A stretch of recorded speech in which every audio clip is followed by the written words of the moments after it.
Hi, I just wanted to hop in here and make a very quick video.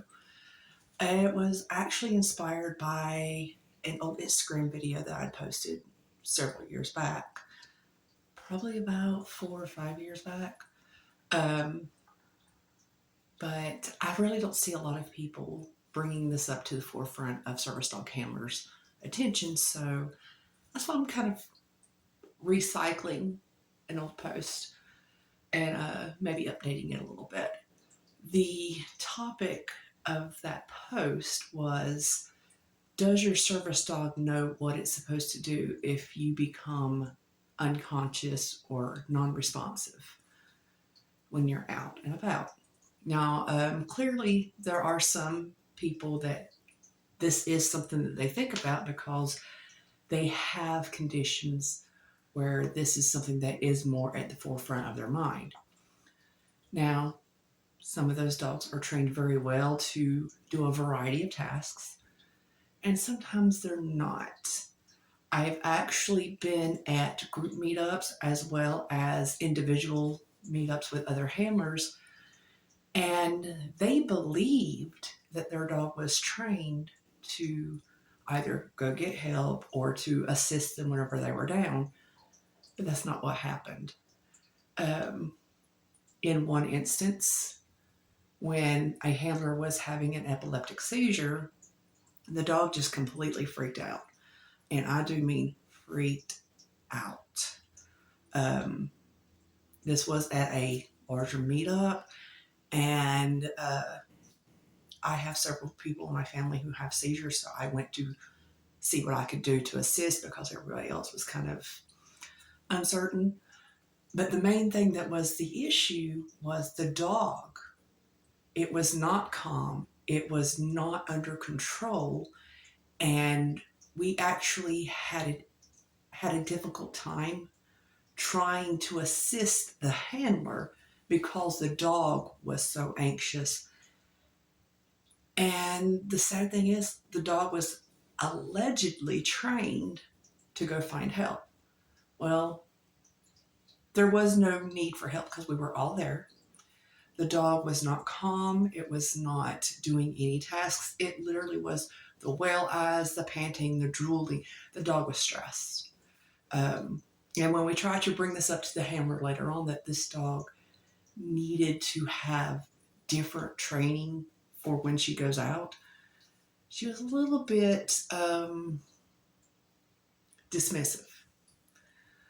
And I've come across others, very similar, where when they're down, the dog is no longer under control, because again, that is something that a service dog has to be when it's out in public. Whether you are conscious or not, the dog should have its control. And when you're unconscious, the control is the training that you've already instilled in the dog, so that when you're not physically or mentally able to actually correct the dog, make sure that it's staying on task, doing the work that it's supposed to be doing, that training is supposed to take over when you can't. And this is something that, regardless of what your conditions are, every handler really does need to think about this.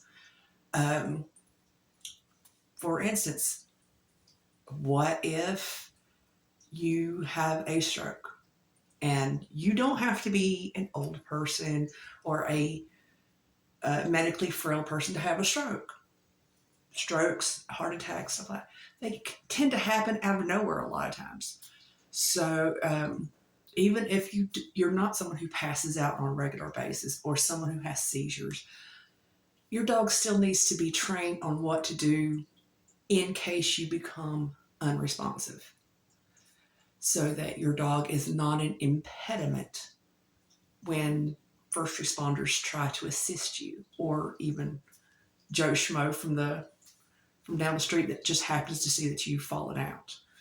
Um, this can look like a variety of different ways to train. Um, Obviously, you cannot trigger a seizure or a respiratory issue or what have you, or so that the dog smells, if that's what they're trained for, is scent detection. But you can train for, okay, I'm on the ground. This is what I want you to go under my knees. Or I'm on the ground. I want you to lick my face. I'm on the ground. I just want you to lay next to my hip until I'm awake. The dog needs to have that when mom, when dad, when whoever is on the ground. This is what I'm supposed to do. And you need to train that in a variety of locations. You need to practice falling out in a Walmart aisle. You need to practice collapsing on the sidewalk. Yeah, now obviously, this is something that you want to do with a trusted companion who can assist you.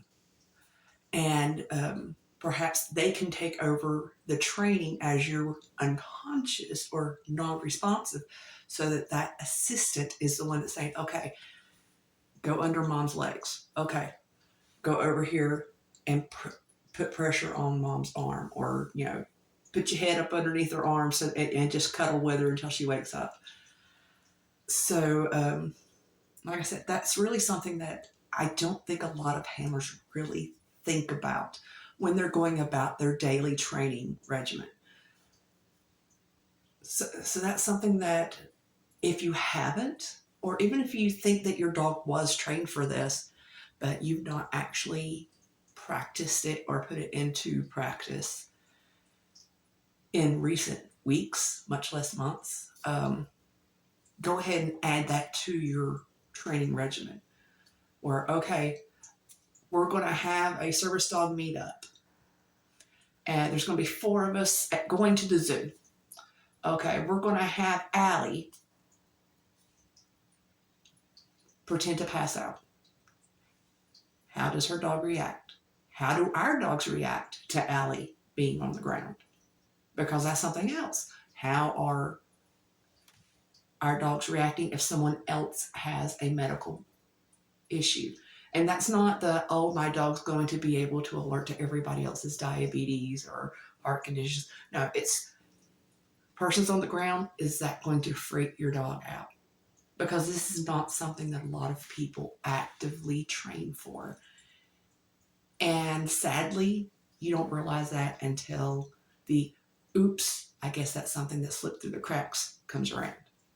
So I just wanted to pop in here and just do a quick video on that. So yeah, if you haven't, consider implementing ways to train your dog in how to react when you are non-responsive, whether it be a medical issue, a psychiatric issue where you are disassociative, whatever reason, and think of different ways to work that into your training regimen. So that's it for right now. Thanks. And tell me how this works out for you, or was this something that was on your slate of things that you wanted to train your dog for? Was it something that you didn't think about either until, oh, wow, yeah, I hadn't done that. Okay, yeah, I do need to add that to my training regimen. Or is this something that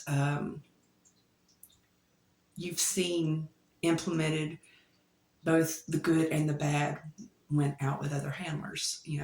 What are some ways that you know that can be affected, and what ways that we can train to be prepared for such events? So I will chat with you later. Bye.